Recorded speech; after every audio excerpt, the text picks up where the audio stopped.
केदारनाथ में पर्वतीय शैली में बनेगा मिनी एयरपोर्ट। हवाई सेवाओं को मजबूती देने के लिए तैयार होगा यह मिनी एयरपोर्ट। मुख्य सचिव ने एयरपोर्ट के डिजाइन को हरी झंडी दे दी है।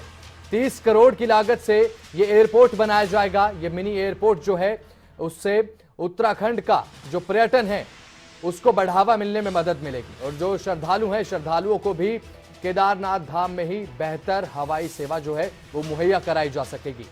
भूकंप प्रतिरोधी निर्माण नियमों के अनुरूप बनाया जाएगा ये मिनी एयरपोर्ट।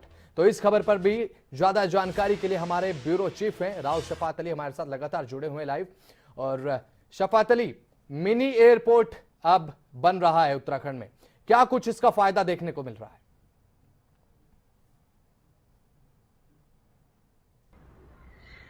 बस देखिए, उत्तराखंड चूंकि एक पर्यटन सूबा है और बहुत बड़ी संख्या में दूसरे प्रदेशों से या फिर विदेशों से यहाँ श्रद्धालु पहुंचते हैं, पर्यटक पहुंचते हैं जी। लेकिन कनेक्टिविटी ना होने की वजह से अभी इसमें थोड़ी सी गिरावट भी देखी जा सकती है जी। अगर बाबा केदार धाम में, क्योंकि पुनः निर्माण कार्य अभी चल ही रहे हैं और उन्हीं निर्माण कार्यों में अब अगर एयरपोर्ट वहां पर मिनी एयरपोर्ट, इसको बड़ा एयरपोर्ट नहीं कहेंगे, मिनी एयरपोर्ट कहेंगे, मिनी एयरपोर्ट बनता है तो जाहिर सी बात है एक तो पर्यटन बढ़ेगा, दूसरा देश विदेश से आने वाले जो श्रद्धालु हैं उनकी संख्या को बढ़ाया जा सकता है, कनेक्टिविटी बहुत अच्छी होगी। अभी अगर बाबा केदार धाम में जाना हो तो गुप्त काशी पर बहुत ज्यादा लोड रहता है या फिर जो उसके आसपास के क्षेत्र जहां से हेली सेवाएं चलती हैं तो वहां पर बहुत ज्यादा भीड़ जमा हो जाती है, टिकट नहीं मिल पाता है। बिल्कुल। लेकिन ये सुविधा क्या होती है कि या तो देहरादून से आप जा सकते हैं बाबा केदार धाम में, या फिर जो गुप्त काशी है या फाटा है जहाँ हेली सेवा चलती है वहां से जा सकते हैं। लेकिन अगर मिनी एयरपोर्ट बन जाता है तो दूसरे प्रदेशों से भी सीधी फ्लाइट को वहां पर जोड़ा जा सकता है। तो ये बहुत बड़ी योजना है। इस पर हालांकि जो एयरपोर्ट का एक खाका तैयार किया था, जो एजेंसी वहां पर काम कर रही है पुनर्निर्माण कार्यों की, पहले उसको निरस्त कर दिया गया था, मुख्य सचिव ने उसको निरस्त कर दिया था। लेकिन अब जो एयरपोर्ट बनेगा वो उत्तराखंड की जो पर्वतीय शैली है उसके अनुसार बनेगा। किसी तरह, क्योंकि हैवी वर्क वहां हो नहीं सकता है, अभी आपदा की जो टीम गई थी उसने भी इनकार किया था कि हैवी वर्क ना किया जाए, तो वो उस तरीके से बनाया जाएगा कि वो भूकंप रोधी हो। और उस एयरपोर्ट के बनने से, यानी जो मिनी एयरपोर्ट बनेगा उस एयरपोर्ट के बनने से जो श्रद्धालुओं की संख्या उत्तराखंड में वो बहुत ज्यादा बढ़ जाएगी। और अगर श्रद्धालुओं की या पर्यटकों की संख्या बढ़ती है तो जाहिर सी बात है कि उत्तराखंड का जो राजस्व है उसमें बहुत बड़ा इजाफा होगा। तो ये बहुत बड़ी योजना है और 30 करोड़ रुपए की लागत से इसको बनाया जाएगा। बस। तो शफात अली, करोड़ों की लागत से ये जो मिनी एयरपोर्ट है इसका निर्माण किया जाएगा। पर्यटन स्थल में जो है वो बढ़ावा मिलेगा, पर्यटकों को बढ़ावा मिलेगा और साथ ही श्रद्धालुओं को भी इस मिनी एयरपोर्ट का बेसब्री से इंतजार तो है ही। तो क्या कुछ डेडलाइन इसके लिए निर्धारित की गई है शफात अली की कब तक ये बनकर तैयार होगा जिससे जो श्रद्धालुओं का, पर्यटकों का इंतजार है उसका बांध टूट सके?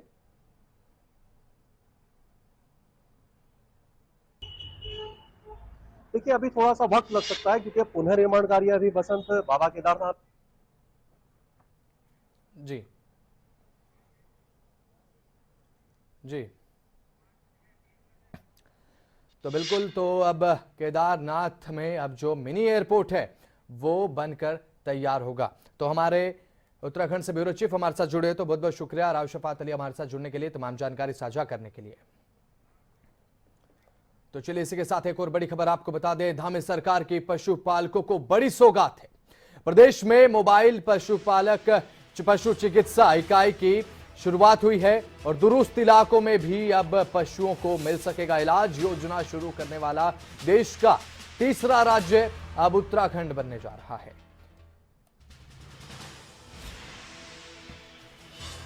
इस समय की बड़ी खबर आपको बता रहे हैं, जहां पर धामी सरकार की पशुपालकों को बड़ी सौगात देखने को मिली है। प्रदेश में मोबाइल पशु चिकित्सा इकाई की अब शुरुआत हो गई है, जिसके चलते पशुपालकों को एक बड़ी सौगात इसे माना जा सकता है, क्योंकि दूरस्थ इलाकों में भी अब पशुओं को आसानी से इलाज जो है वो मुहैया कराया जा सकेगा, इलाज मिल सकेगा, जिसकी वजह से जो पशुओं का स्वास्थ्य है वो अच्छा बना रहेगा और कहीं ना कहीं पशुपालकों को सीधे तौर पर इसका जो फायदा है वो देखने को मिलेगा। योजना शुरू करने वाला देश का तीसरा राज्य उत्तराखंड बन चुका है।